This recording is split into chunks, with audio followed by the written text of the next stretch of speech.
Salut, c'est Florent et bienvenue sur les nouveaux rentiers.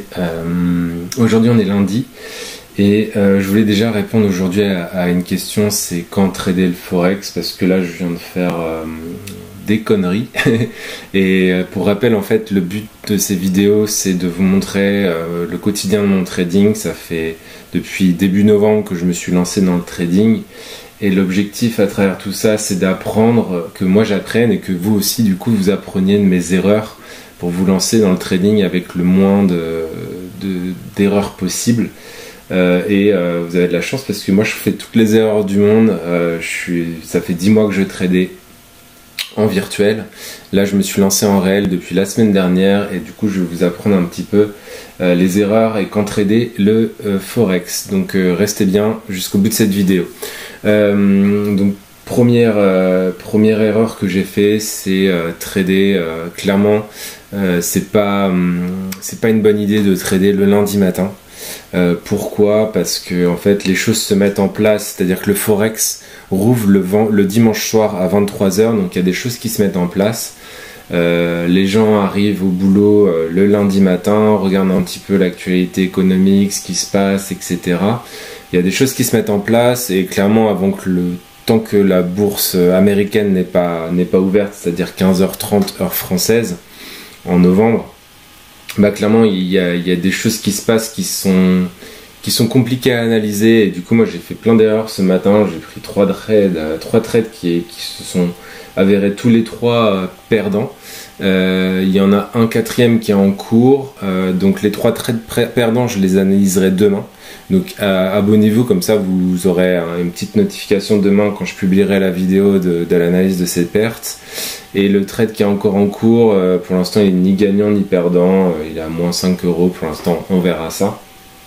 Donc clairement, ne pas trader le lundi matin et moi je rajouterais aussi ne pas forcément trader le vendredi, en tout cas le vendredi après-midi, parce que en fait c'est pareil, le vendredi c'est dans l'autre sens quoi. Le vendredi en fait les gens, c'est le dernier jour de la semaine, les news économiques sont passées, tout le monde plie un peu bagage, on range nos affaires, voilà, on met tranquillement ça en pause. Et c'est pareil, j'ai eu la même chose dans l'autre sens, c'est-à-dire que j'ai pris un trade vendredi dernier le matin qu'on va analyser ensemble dans cette vidéo. Et en fait, le scénario que j'avais prévu ne s'est pas déroulé jusqu'au bout. Il s'est déroulé à moitié, ce qui fait que un trade qui aurait pu être gagnant s'il avait été pris un jeudi matin, s'est avéré neutre parce que je l'ai pris un vendredi matin. Donc voilà, on va analyser ça ensemble tout de suite. Je vais vous montrer mon petit journal de trading.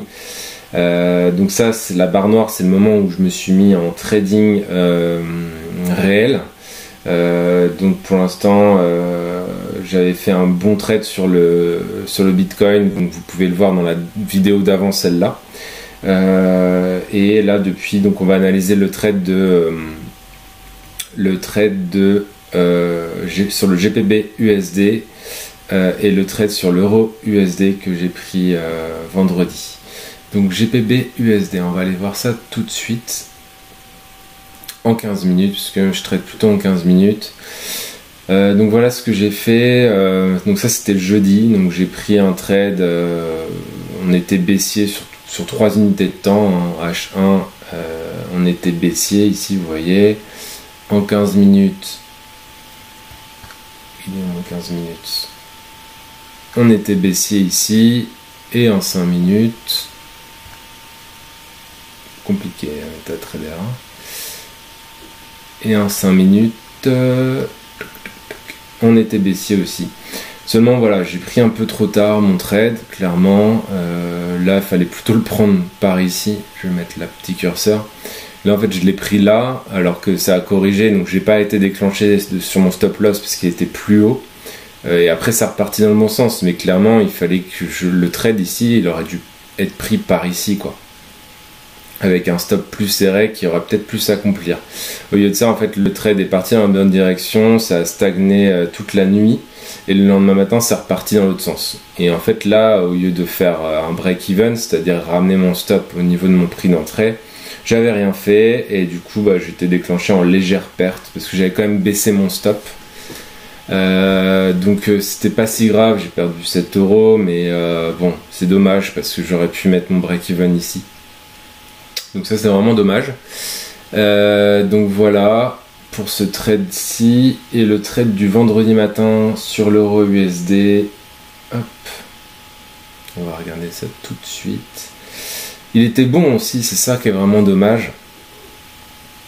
On va aller voir ça ensemble. Hop. Alors, mon Bitcoin. Voilà, euro USD, j'ai gagné 74 centimes.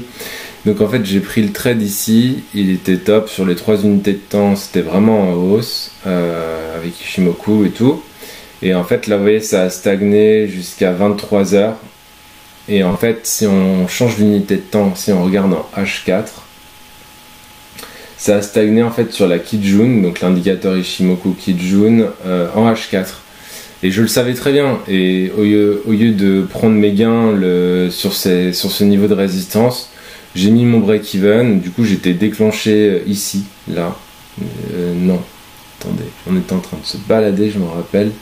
Par ici, voilà, juste ici, et après ça allait taper la résistance. Et en fait, le trade s'est bien déroulé puisque mon hypothèse de gain était exactement ici. Et en fait, le trade s'est vraiment déroulé jusqu'au lundi.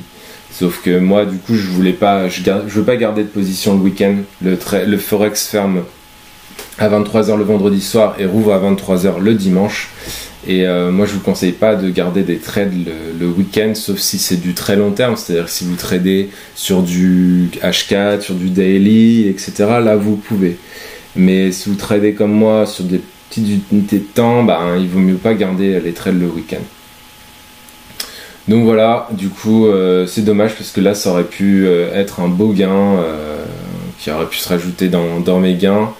Et en plus, vous le saurez dans la prochaine vidéo, mais du coup, ce matin, en fait, comme j'étais dégoûté de ne pas avoir pris ce trade, en fait, j'en ai repris un au pire moment. C'est-à-dire que j'ai pris là-haut et boum, ça a parti dans l'autre sens. Donc, j'ai fait n'importe quoi lundi matin parce que, en fait, j'avais eu les boules de louper ce trade. Donc, c'est complètement débile de ma part. Après, c'est comme ça qu'on apprend. J'ai plein de cartouches encore à utiliser. C'est pas très grave. Je pense que si c'est le passage du virtuel au réel qui nous fait faire un peu des bêtises. Donc là, cette semaine, ça va être un petit peu compliqué, je pense, pour moi de trader. Je vais le faire quand même parce qu'il faut le faire en réel. Et je pense qu'une fois qu'on aura rattrapé un petit peu tout ça, ça ira mieux. Je serai plus confortable à trader en réel. Et du coup, cette semaine sera vraiment intéressante parce que on va être énormément dans la psychologie, puisque avant c'était du faux argent, maintenant c'est du vrai argent que je gagne ou que je perds. Du coup, c'est une psychologie qui est différente et il va falloir gérer cette problématique du réel. Donc on va voir un petit peu comment je vais réagir. Ce qui est sûr, c'est que pour aujourd'hui, vu que tous mes trades étaient perdants ce matin, je ne vais pas en reprendre. Je vais laisser la nuit se passer, le lundi s'ouvrir tranquillement, et demain matin on verra s'il y a des meilleurs trades à prendre. Je vais quand même laisser celui qui est en cours, je peux vous le montrer, la UD-USD. Donc il est ici, donc c'est pareil, 3 unités de temps. Moi je regarde toujours H1, donc vous voyez qu'on est au-dessus du nuage, donc on est haussier. En 15 minutes on est haussier, en 5 minutes on est haussier. Donc voilà. Après, en plus, en H4 on est haussier, en daily on est haussier, en weekly on est haussier. Enfin voilà, on est haussier partout parce qu'on est au-dessus des nuages. Donc ce serait con de prendre un trade à la baisse quand tout est haussier. Le potentiel est plutôt à la hausse. Donc pour l'instant j'ai rien à redire sur ce trade. Ça stagne en fait depuis que je l'ai pris. Je pense qu'il y a quand même un potentiel. Là vous voyez que mon take profit est un peu trop, c'est la ligne rouge ici, il est un peu trop. Je pense que je devrais raisonnablement le baisser là, mais j'ai envie de respecter mon ratio perte-gain. C'est-à-dire que quand je perds, je suis prêt à perdre 40, et quand je gagne, je suis prêt à gagner 60 à 80 en fonction du potentiel du trade. Clairement on pourrait même du coup ramener, quitte à être au-dessus du R3, ramener ça sur le R4. à 80 euros. Voilà. Je vais y arriver. 80, voilà. Comme ça, bah voilà. Au moins, je trade avec un bon ratio et après on laisse le scénario se dérouler. On verra pour faire break-even éventuellement ce soir si on est bien comme il faut. Et voilà, à la suite demain. Donc du coup l'idée là c'est que demain je vous débriefe un petit peu tous les trades perdants que j'ai pris ce matin. Donc abonnez-vous pour avoir ces nouveaux trades demain matin et en apprendre plus sur les conneries que j'ai pu faire. Et au-delà de ça, inscrivez-vous si vous avez envie d'avoir plein de conseils sur la bourse, sur l'indépendance financière et tout. Donc moi j'ai quitté mon boulot en mars 2019. Aujourd'hui je vis de la bourse et de l'immobilier. Donc pour en savoir plus sur comment j'ai fait, les petits conseils que je donne pour y arriver, vous vous inscrivez sur le club privé des nouveaux rentiers. C'est sur le lien qui est dans la description de cette vidéo. Et moi je vous dis à demain pour une nouvelle vidéo où on va débriefer tous ces trades perdants et le passage du virtuel au réel, ce que ça peut amener. Voilà, je vous souhaite une bonne journée, je vous dis à demain. Ciao, ciao, ciao!